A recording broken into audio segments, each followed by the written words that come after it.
Bharatiya Janata party की सरकार दिल्ली में और बिहार में जब एक साथ चला रहे थे तो उनको यह सारी समस्याएं नहीं दिखाई दे रही थी। बिहार में भारतीय जनता पार्टी पिछले 17 साल से कृषि मंत्रालय को चलाने का काम किया।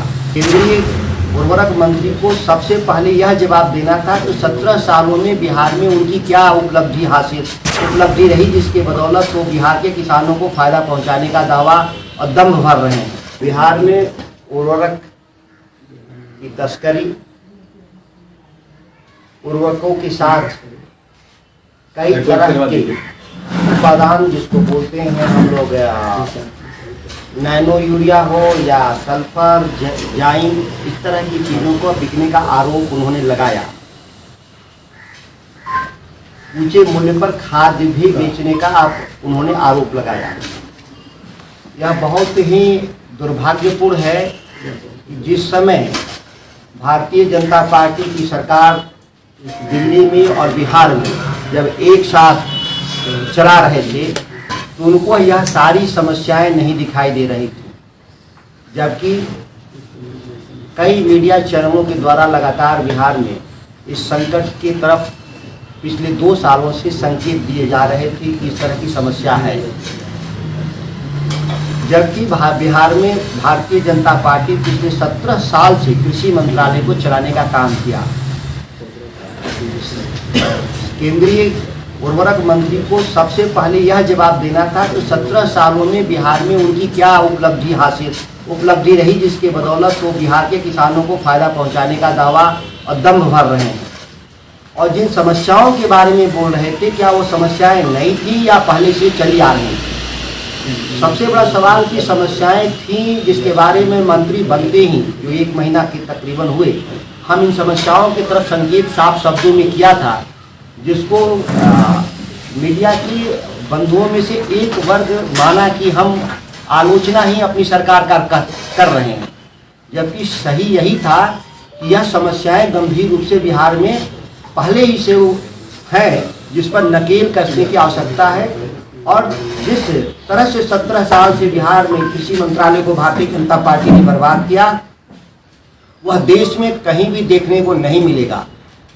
पूरे आंकड़े आपको देखने के बाद जो उर्वरक सप्लाई में मैं बता रहा हूँ कि जिस समय बिहार में रोपनी होता है, रोपनी का समय होता है हमारा जुलाई और अगस्त, यही माना जाता है कि बिहार में रोपनी का उपयुक्त टाइम है। उन समय में फर्टिलाइजर की जो उपलब्धता रही वह यूरिया में रही 78%, डीएपी में 64%, NPK में हमारा 81% तथा MOP में केवल 45%। जब हम सभी चीज़ों को आंकड़े को हम समेकित रूप से देखें तो जब भारत सरकार ने जब फर्टिलाइजर पर्याप्त मात्रा में दिया ही नहीं, आपूर्ति किया ही नहीं, तो किस मुँह से आरोप लगाने के लिए वह लगा सकते हैं। रह गया तस्करी का सवाल और उनके जो टैगिंग बिकने का सवाल, जिन्होंने आरोप लगाया कि ये मच्छरदानी और छाता इस तरह के नॉन टैग सब्सिडी आइटम को टैग किया गया। यह पिछले कई सालों से, जिसकी बात हम इसलिए नहीं कर रहे हैं कि ये कई सालों से ये काम चल रहा था बिहार में। यह कंपनियां जो हैं ये भारत सरकार की कंपनियां हैं। जब केंद्रीय मंत्री जानते हैं कि भारत सरकार की कंपनियां बिहार के साथ बिहार को एक उपनिवेश के रूप में देखती हैं, वह एक कंज्यूमर स्टेट के रूप में देखती हैं और वो तरह तरह से बिहार के किसानों को प्रताड़ित करती हैं, जो उनके पास पर्याप्त आंकड़े और साक्ष्य पहले से ही हैं, जिसकी मैं बार बार चर्चा कर रहा हूँ। तो अपनी कंपनियों पर उन्होंने कार्रवाई क्यों नहीं किया? साफ कानून में लिखा है, उर्वरक एक्ट में, कि कोई भी फर्टिलाइजर अगर सब्सिडी से ज़्यादा ऊंचे दाम पर बिकेगा बाजार में तो उसको सब्सिडी नहीं दी जाएगी। सब्सिडी कौन देता है? भारत सरकार। किसको देता है? भारत सरकार अपनी कंपनियों को देता है। तो जब आप स्वीकार कर रहे हैं कि बिहार में आपने ऊंचे मूल्य पर सब्सिडी बेचा, तो आप किस आधार पे उस कंपनियों को सब्सिडी देने का काम किया? या 2,25,000 करोड़ गवर्नमेंट ऑफ इंडिया ने जो सब्सिडी दिया, जिसमें बिहार का हिस्सेदारी 40,000 करोड़ सब्सिडी का हिस्सा होता है, जो जो लूट हुआ उसमें केंद्रीय मंत्री को जवाब देना चाहिए। उन्होंने क्या कार्रवाई किया? सब्सिडी तो वो देते हैं, हमारा बिहार सरकार तो सब्सिडी नहीं देती, हम केवल बंटवाते हैं।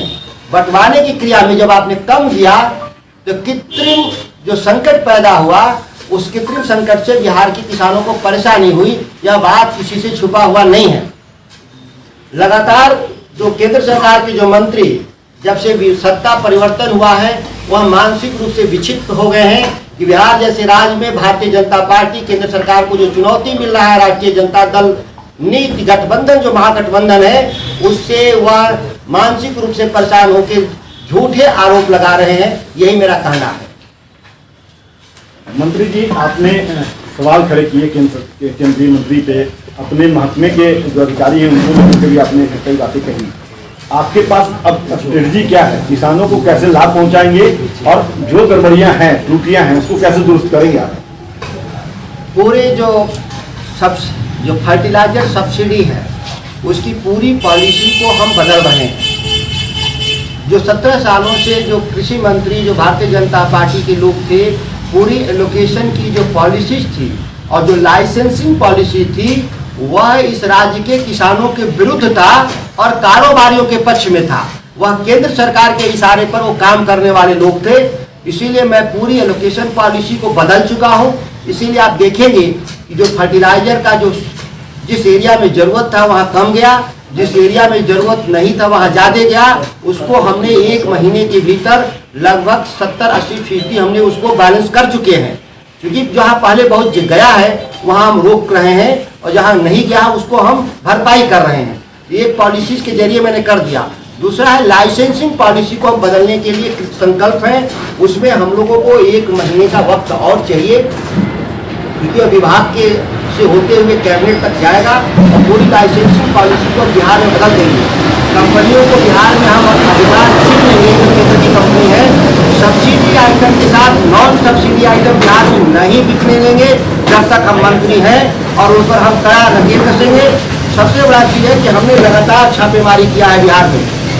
हम जब से मंत्री बने हैं, हमारे एक्शंस पहले के मुकाबले 2 गुना हुआ है। छापेमारी के तौर पर, FIR के तौर पे, या हमारा अन्य व्यक्तियों का निलंबन हो या बर्खास्तगी हो, वह पहले के मुकाबले में मैंने 2 गुना तेजी से इस काम को किया है। और इसीलिए आप देख रहे होंगे, कल एक न्यूज़ 18 में मैं परसों दिन दिख रहे थे, एक वो वीडियो चला रहे थे फर्टिलाइजर का। जब मैंने पूछा न्यूज़ 18 के संवाददाता से कि किस आधार कहाँ का वीडियो है, मैं एक्शन लेना चाहता हूँ, तो जांच पड़ताल करके बताया गया कि यह वीडियो 1 महीना पुराना है। तो सवाल ये है कि आप मीडिया के बंधु कोई साक्ष्य दीजिए मुझे कि नहीं कहीं ये गड़बड़ी है। आपके पास वीडियो क्लिपेज हो या किसी के स्टेटमेंट हो या कोई ऑडियो क्लिप हो। अगर हम 24 घंटा में नहीं कार्रवाई करेंगे तो आप स्वतंत्र हैं मुझसे पूछने के लिए कि माननीय मंत्री जी ने आपने क्यों नहीं कार्रवाई किया। किसी के पास बेधड़क हमको आप भेजिए। आप मीडिया के जरिए दिखा सकते हैं, वो भी दिखाइए, और नहीं तो मुझे व्हाट्सएप पर भेजिए। मैं कार्रवाई 24 घंटा में सुनिश्चित करूंगा।